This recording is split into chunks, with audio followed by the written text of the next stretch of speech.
Hey guys, what's up? It's 9:56 in the morning on July 6th. I saw a really great video. It's called Make an Easy Peasy Stand-to-Pee Packer. And I think it's like one of the first of its kind on YouTube, and I think it's great, so kudos to the guy who made it. It has a lot of great information, and I just wanted to add to it a little bit, my own personal experiences, and see if it helps anyone else. One of the first things I learned to do when I started to transition was stand to pee, because I've always had big dysphoria about not being able to urinate standing up, and it's really caused me a lot of pain, and it still does. So standing to urinate really helps alleviate some of the dysphoria. So when I was first starting to transition, I had heard about medicine spoons, and one night I was like, I'm just going to buy a medicine spoon. So the first thing I ever started peeing standing up with was a medicine spoon. This is a bright one, but I like medicine spoons that are more rounded. They're more comfortable on your lower parts. And to cut it off, I would always take a lighter and light kind of the very tip of it, and then take like kind of a sharp knife, you know, with a serrated edge, and just kind of saw it off. And lighting it makes it just a lot easier to get the plastic off. So what I would do was keep this in my left pocket. I'm a lefty, so keep it in my left pocket. And when I was walking up to the urinal, I'd pull it out and use it. And no one ever looked or saw. Like, I'm more comfortable using urinals with dividers, so I had no problem with those. Sometimes you get a little more pee-shy at urinals without dividers, but no one's ever looked. And then I would just hold it in my hand like this, and then go wash it under the sink, and no one ever saw. Wash it, you know, in the sink. And no one ever saw or looked at me weird, and I would just rinse it out, put it in my pocket, and then at the end of the day I would soap it out, but every time I use the bathroom, even in public restrooms, I would just wash it out. A lot of guys at Southern Comfort, we had an all-trans male surgery show and tell, and we also got on the subject of standing to pee and different devices guys use, and some guys had questions about, like, how do you conceal it, what do you do, and it's just like, really, no one looks at you, and even if they did, they wouldn't think you just use this to pee through. So if you're just washing in the sink, I think one time a guy saw me washing my medicine spoon. He thought nothing of it. He just didn't even look at me again. He didn't wonder what it was or anything. So I first started out using a medicine spoon. So I was comfortable with that. Then I got a mango, and it didn't work for me too well. I was used to the hardness of the medicine spoon and being able to hold it in one hand, and the mango tubing is soft, of course, as well as the medicine spoon part, and the medicine spoon part just did not work with my anatomy.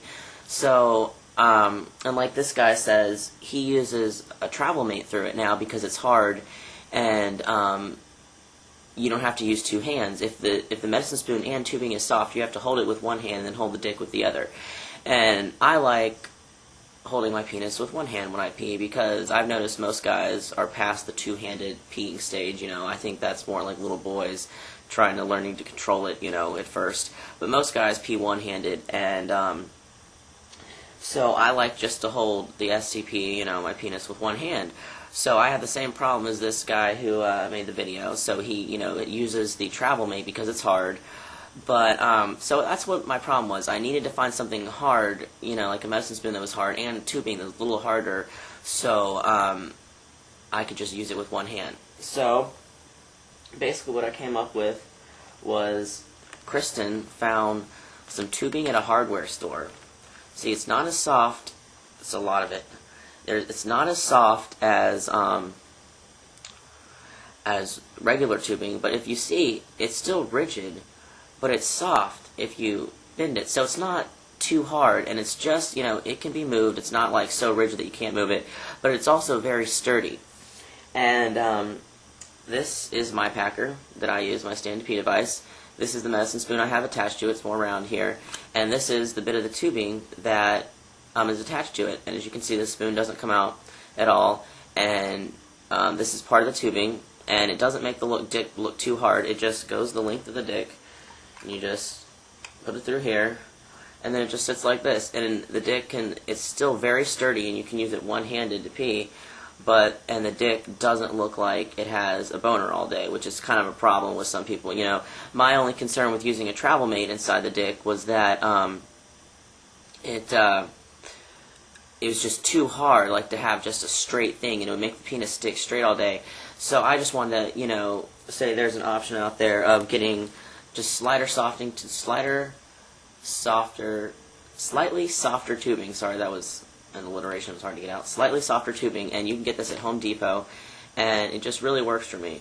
So I put a hole in that myself. This is just a $12 packer, and I put a hole in that myself with a screwdriver like this guy showed you. Watch his video because it's just very informative and awesome. So I wanted to say I also don't castrate it because I like feeling the balls in my pants.